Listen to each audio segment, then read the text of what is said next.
be bold in terms of climate action to reducing climate change and increasing the urban canopy. This came from a question from the public, so I want to make sure that I put it in here.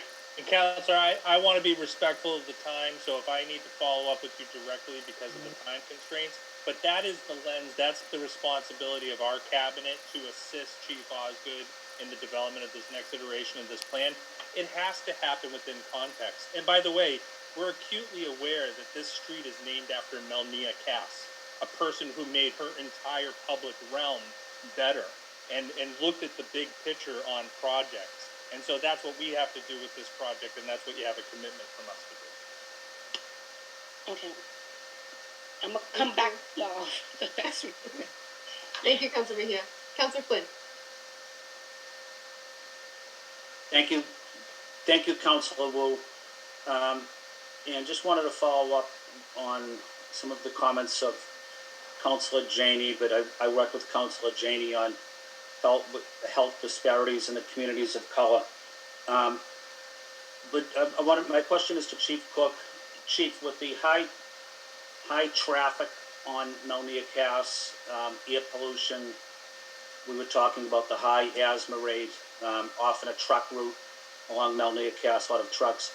Besides asthma, can you talk a little about the environmental concerns in and around that, on that street, but in and around the neighborhood as well? I can, Counselor, and just very briefly, I just don't think it's appropriate to comment on it without also commenting on COVID-19, right? So when you look at the disproportionate effect of COVID-19 on communities of color and socially vulnerable populations, that is a respiratory disease that is exacerbated by the heat island effect. That is why you have to look at these projects critically and look at what is the co-benefit you're getting from the urban tree canopy, not just in that public realm that's immediately adjacent, but the entire neighborhood itself, right? Because again, as we were talking about, these projects happen within a context. And so when you start talking about fine particulate matter that can cause a whole host of respiratory diseases beyond asthma, and the fact that that is exacerbated by extreme heat, and the fact that marginalized communities of historic redlining who have been victimized by poor planning in the past, that's why there's an opportunity to really try to get all those health co-benefits you can out of trees, whether it's particulate matter or the fact that they literally just cool our environment and provide us the oxygen to breathe. The last thing I want to mention, though, is that there is an analysis to be done. You know, in general, established, more mature trees are better for the environment, but trees in the public realm grow really big, grow really fast, and they have a very short lifespan. So there is a maintaining of the urban forest. There is a time where you have to look at planting additional trees or removing dead and dying trees in order to have a healthy tree canopy. That's the technical analysis that Chief Osgood and Carolyn Crockett are really looking at it. The nexus of environmental justice concerns with the actual environmental benefits instead, as well. Excuse me.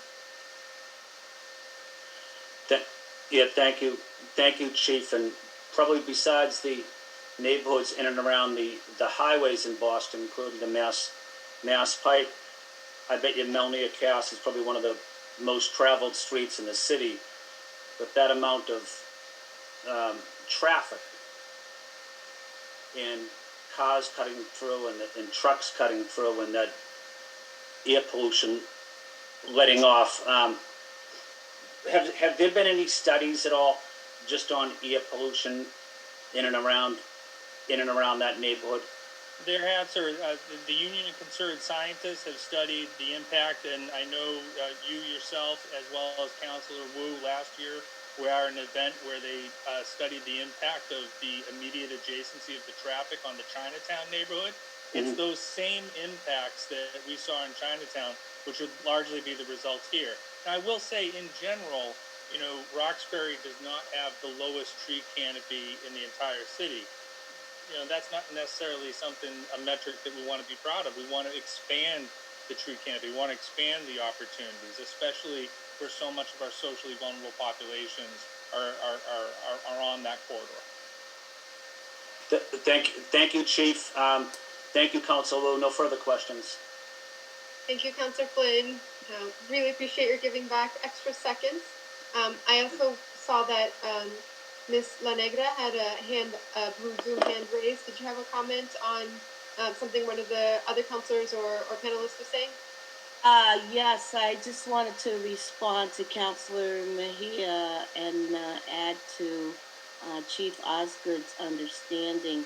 State Representative China Tyler was very concerned about the representation on Friends of Melnea Cass Boulevard because the early incarnations included city employees and city project folks and programs that were represented, and their vote helped to influence the forward movement of this project, while the residents were in complete opposition to the forward movement.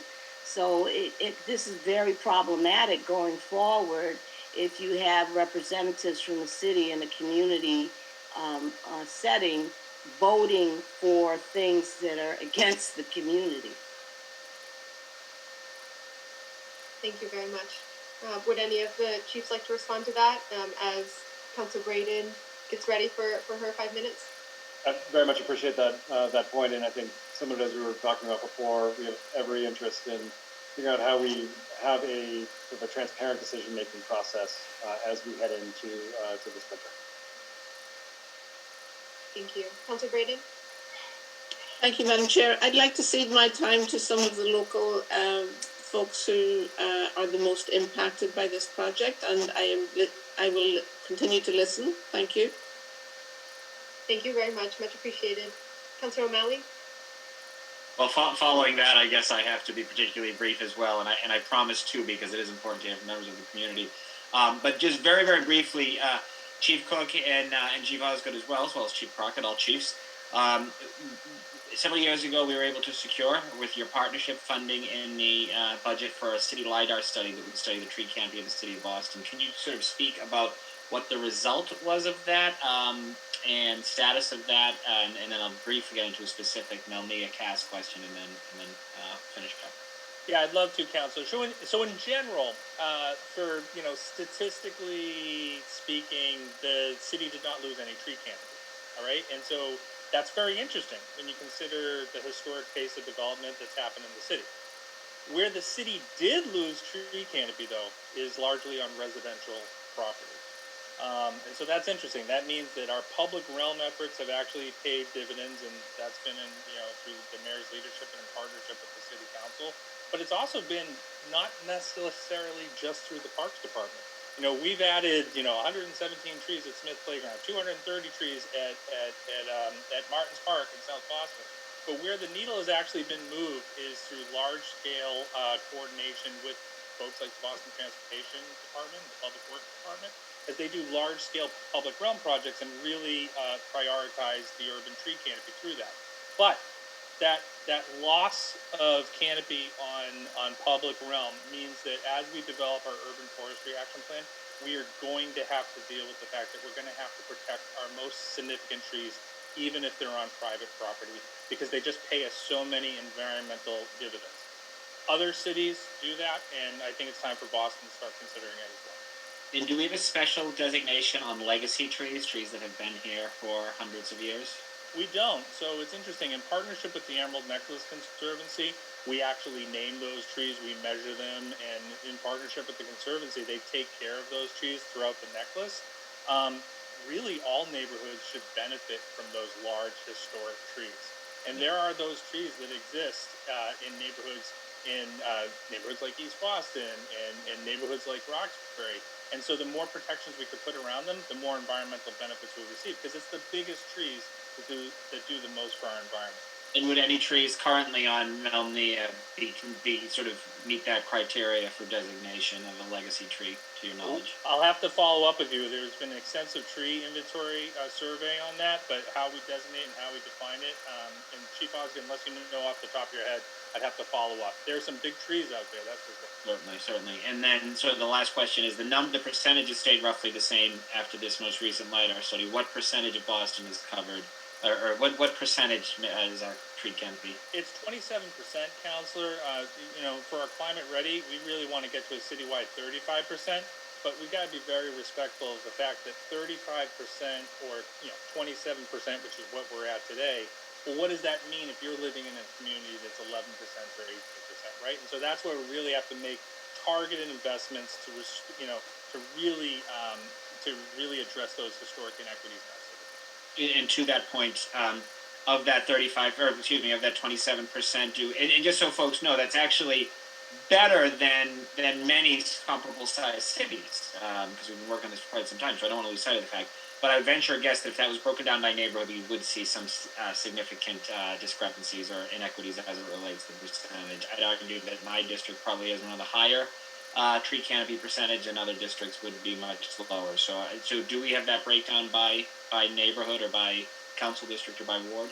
We certainly have it by neighborhood, Counselor. I don't necessarily have it by ward, but you're absolutely right. West Roxbury is the leafiest part of the city. What's interesting though is the largest canopy loss wasn't in those areas with the lowest canopy. That's actually where we saw some gains. We saw some gains in East Boston. We saw some marginal gains in South Boston. We actually saw the biggest losses in neighborhoods like Hyde Park and West Roxbury, where it's the residential development.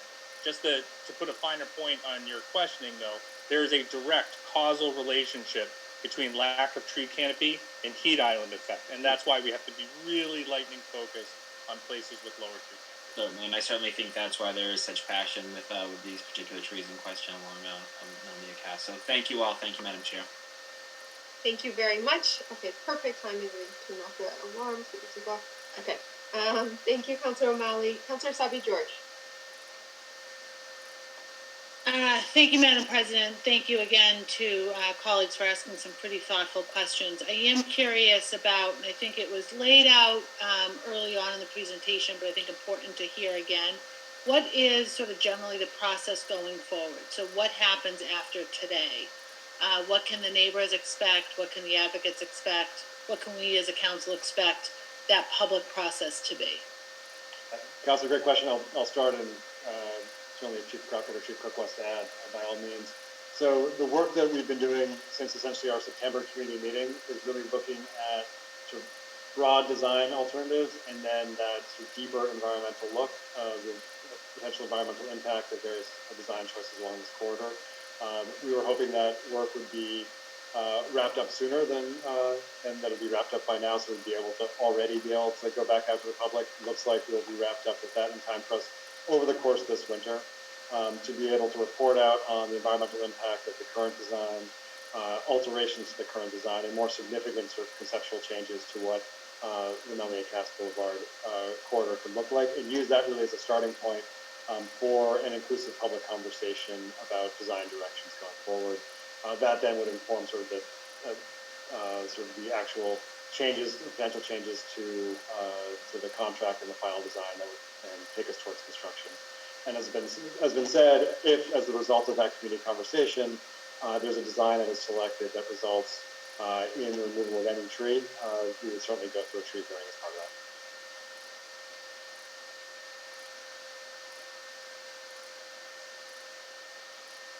Great. Anyone have anything to add to that? With the timeline and all that sort of stuff, has that been shared with the community at large other than today? They sort of ready for those next steps in that process? The broad trajectory, but we have not gotten, until we sort of have done the background research we were asked to do, we haven't sort of laid out the specific, here's the next meeting and the actual schedule. Our hope is that we'll be able to do that shortly in the sort of weeks and months ahead. Great. We certainly see here community members who are interested in this process, and for sure to Councilor Janey and Councilor Mejia's points around language access and making sure that that information is widely translated, so when it's shared with the community and with the neighbors, that they're fully engaged in that and understanding what the process is going forward. And because of Councilor Braden's, I think, intuition and thinking about the time ahead this evening, I'll end my questions there. Thank you, Madam Chair. Thank you very much, Councilor Sabi George. Also wonderful under time. Just one quick question for me, and then I'll swoop back for a last minute second round from any other colleagues. Much of the one point that was brought up over and over again initially in saying why the project could not be stopped was that there was federal funds tied to it that would just disappear if we delayed too much. Can you just talk a little bit about that, what has happened either with that consideration or that batch of funding? Great question. So the design of this project is funded by the city. The actual construction of this project is a blend of state and federal funding, which is why the project itself, even though it has been sort of a city design effort, was bid by the Commonwealth of Massachusetts, by MassDOT, and the construction would be overseen by MassDOT. As part of that sort of due diligence that we're doing, it's exactly to answer that question. What sort of alterations have what type of impact, either on the funding or on the timeline, and that's part of what we want to be able to report back on. Okay, great. Asking colleagues if you have other questions for our chiefs who had a hard stop at 6. Could you please raise your blue Zoom hand? And would love to squeeze those in if anyone else. I can't get to my blue hand. Okay. Yeah, I can't find my blue hand either. Okay, all right. Madam Pres first, and then Councilor Mejia. Thank you. Just quickly, the reason I called this hearing primarily was to give voice, and so I do want to yield to anyone, the second panel, and then anyone who wants to testify. But I did want that breakdown, the canopy breakdown by neighborhood that you said you have, Chief Cook. If you could just get that to us through the chair of the committee, that would be great. Thank you, Madam Chair. Thank you, Councilor Mejia. Yes, so I'm curious if it's possible moving forward for us to really consider whether it's a chief or maybe a chief assistant to stay on these hearings. And I know Chief Osgood, I was so incredibly impressed that you stayed all night, the other hearing that we had. But just because we're going to have people who are going to be asking questions, if there's any way for us to just be able to follow up with an email, or there's a level of engagement, I don't think that it should end with a hearing. I just feel like people still need those questions answered. So if there's a way for them to continue to ask those questions, that would be great. And then my last question is, what analysis, this is a question from the community too, I'm trying to help them out here. What analysis have you done on the existing two-way bike path to show that there is anything about that design that increases safety? Who can answer that question? I will start and be brief, and I think there may be other members of the city team who can certainly can join in as well. So as folks may know, on the north side of Melnea Boulevard, there is a two-way bike facility today. As part of the current and now paused design, the idea would be a bike path on each side. The notion of the bike path on each side sort of reflects a design direction towards what would be sort of neighborhood street. The idea of if you're trying to access a school, a business, a home on sort of the Union Square side of Melnea Boulevard, that sort of there would be a bike accommodation on that side as well. Certainly one of the things that we've been asked to look at is what's the implication of just keeping the two-way bike facility on the north side in line with essentially that connection between the Southwest Corridor and the South Bay Harbor Trail. And so we certainly heard that feedback, and I actually expect that we'll probably be hearing that feedback as well from other folks who are really testifying ahead.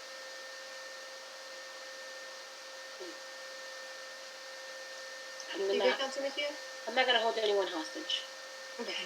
Keep it moving. Any other councilors? And I want to recognize that Councilor Flaherty is here as well. So Councilor Flaherty, if you wanted to make any comment or a quick question of the administration chiefs before they have to run. That'd be great. Just a quick statement. Obviously, thank you, Madam Chair, and also for hosting the hearing, and also for lead sponsors, Councilor Mejia and Council President Cheney. My office has received a lot of emails and calls about this plan, expressing concerns about the removal of mature trees along the corridor and underscoring the importance of maintaining a mature tree canopy in this area. So it's my understanding that the city has reassessed the current plan, and so my hope is that we're able to bring some clarity to that. Sorry for obviously joining late, but I know that a lot of the abutters, the property owners there, have not really been sort of part and parcel to a lot of the discussions, and they've got some significant concerns, particularly with respect to any improvements that are going to be made over there, in addition to trees, obviously the proposal to cut down trees, but also the streetscape and the roadways as well, and how it will impact transportation, traffic, and also their respective businesses. So a lot of concerns, and my hope is that this plan has been shelved. And that's my 2 cents. I appreciate it, Madam Chair, and thanks again to the sponsors and obviously to the administration officials here. And look forward to continued partnership as we try to make some sense of this and move forward. Thank you, Councilor Flaherty. Okay, thank you so much to our chiefs. I know we always give you a hard time when you have to leave, but considering that you stayed on so long yesterday, and you three, especially within the administration, have always been responsive and visible and out in the community, so I really appreciate your time.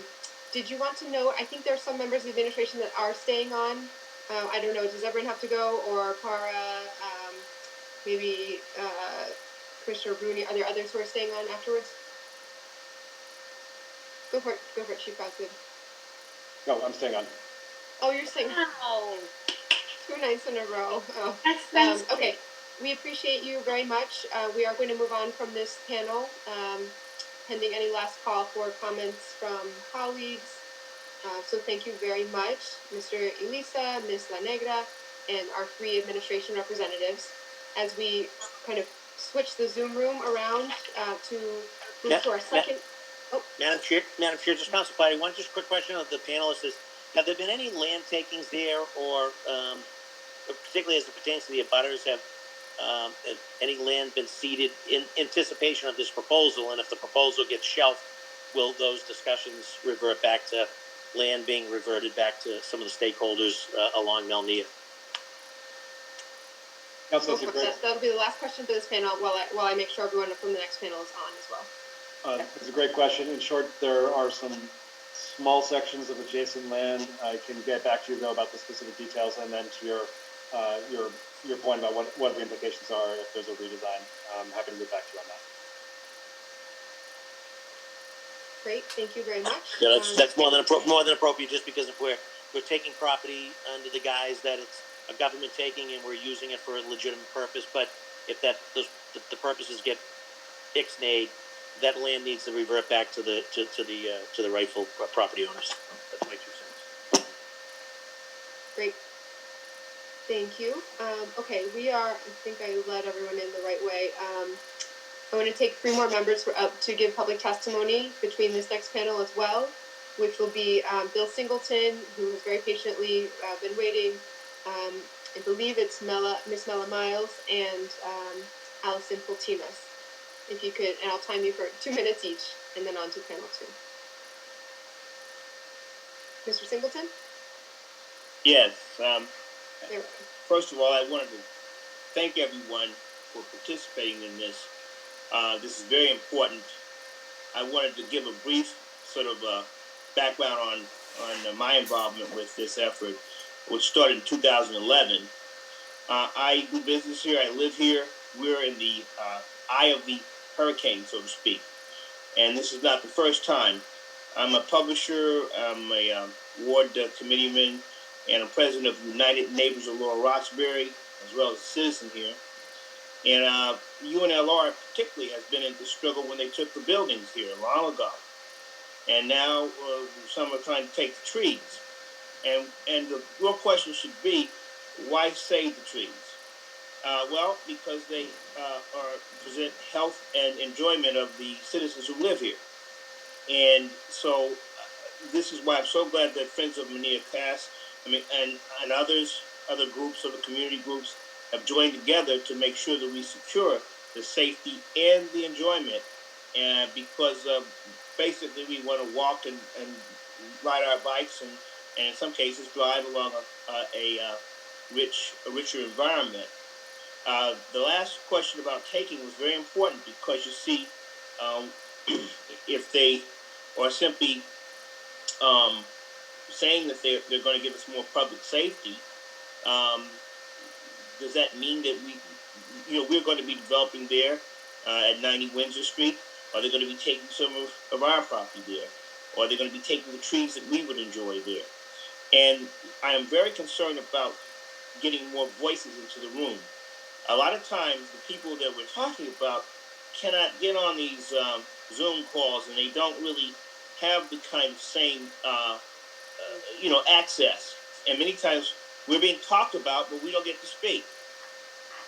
We're being discussed, but we don't get to decide. And we're being told, oh, this is for our enjoyment, for our betterment, but then we're not a part of creating the solution. So the problem there, I think, is we need more outreach to many people that I know are in this community. I walk these blocks from Melnea class all the way down into the hospital, and I see and talk to people every day, and they don't know what is going on. They're afraid that the trees will be taken, and people like Yvonne, Lorraine, and Nina, and others, and David, and Mary, and many others, they're the ones that are taking up the torch to protect this area. But my question Thank you, is Mr. Singleton. to the council: will I'm sorry, what? Yes, okay, I'm going to be brief here. And that is, Thank you. you spoke of next steps. Will the next step be to provide us with the kind of access to being a part of creating the solution or not?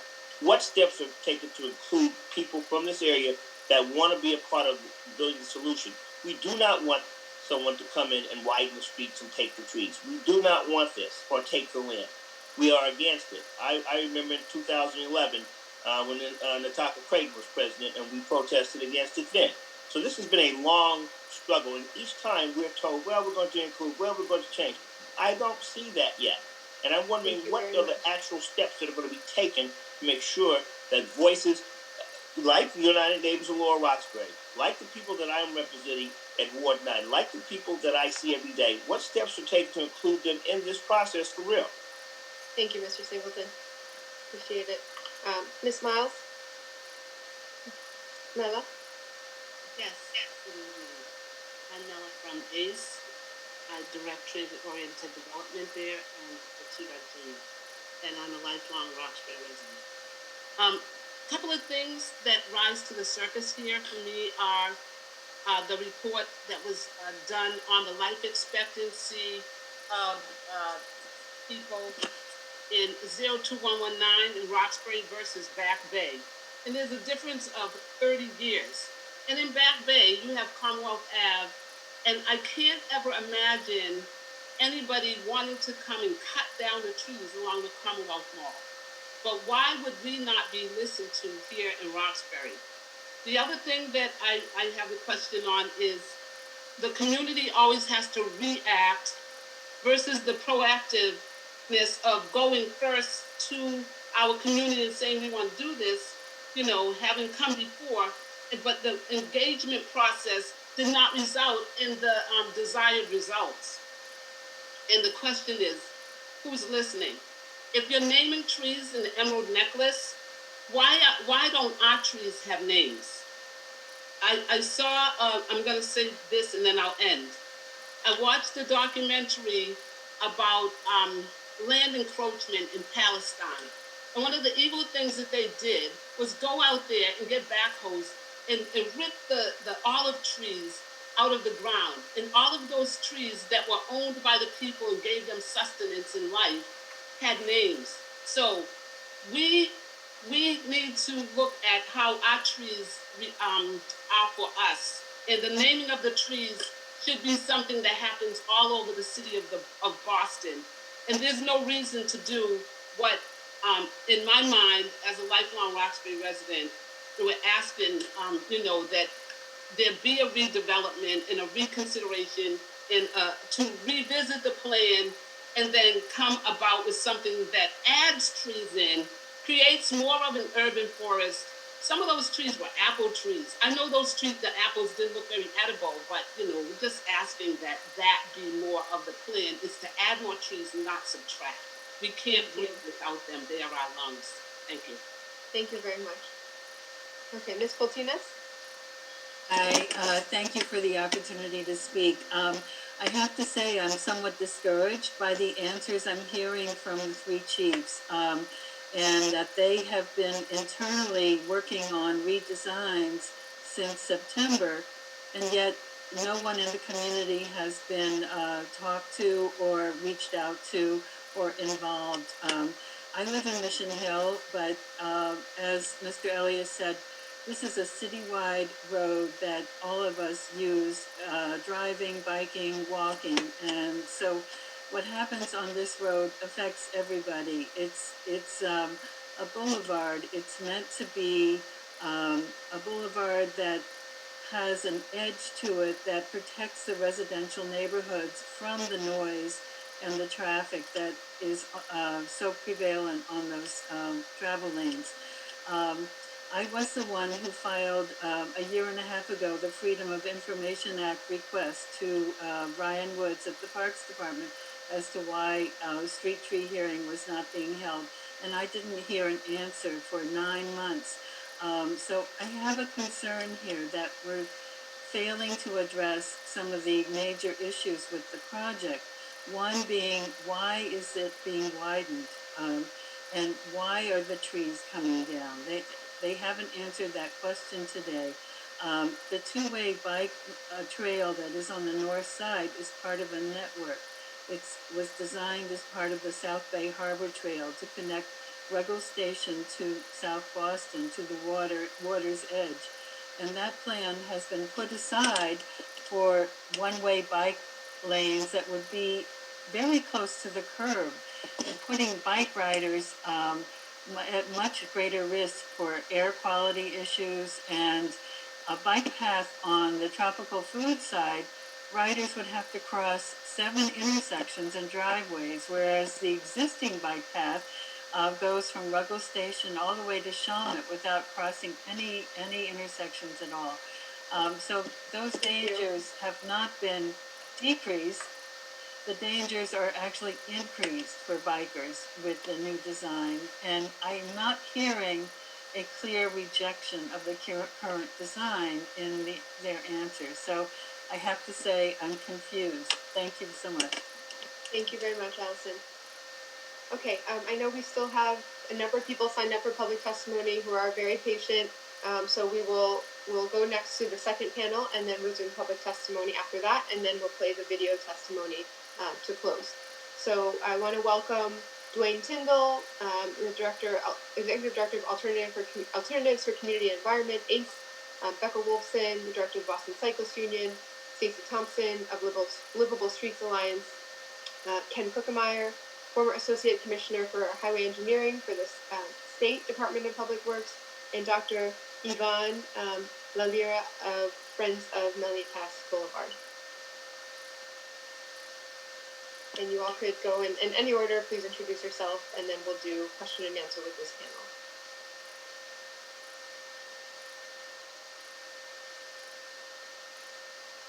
We might have to call them out now.